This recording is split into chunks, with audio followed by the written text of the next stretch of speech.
ఈ రోజు నేను చేయబోయే రెసిపీ నాటు చిక్కుడు చికెన్ కర్రీ. ముందుగా పాన్ పెట్టుకొని ఆయిల్ హీట్ అయిన తర్వాత చిన్నగా చాప్ చేసుకున్న ఆనియన్స్ వేసుకుంటున్నాను. ఒక 4 పచ్చిమిరపకాయలు సన్నగా చీల్చుకున్నానండి, వాటిని వేసుకుంటున్నాను. 1/2 టీ స్పూన్ పసుపు వేసుకుంటున్నాను. 1 టీ స్పూన్ ఉప్పు వేసుకుంటున్నానండి, ఇవి మగ్గడం కోసం. ఇవి వేసుకున్న తర్వాత ఒకసారి ఇలా కలిపి ఇందులో నేను క్లీన్ చేసి పెట్టుకున్న చికెన్ వేసుకుంటున్నానండి. వేసుకుని మొత్తం ఇలా కలుపుకోవాలి. నేను 1 టీ స్పూన్ అల్లం వెల్లుల్లి పేస్ట్ వేసుకుంటున్నాను. వేసుకుని మొత్తం ఇలా కలుపుకోవాలి. అటు ఇటు తడుములు తీసేసుకొని నేను వీటిని క్లీన్ చేసుకున్నాను. వాటిని శుభ్రంగా కడుక్కొని వేసుకుంటున్నాను.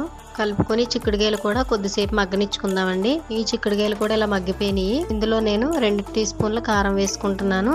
ఒక 1/2 టీ స్పూన్ గరం మసాలా, ఒక 1/2 టీ స్పూన్ జీలకర్ర, ఒక 1/2 టీ స్పూన్ ధనియాల పొడి వేసుకుంటున్నాను.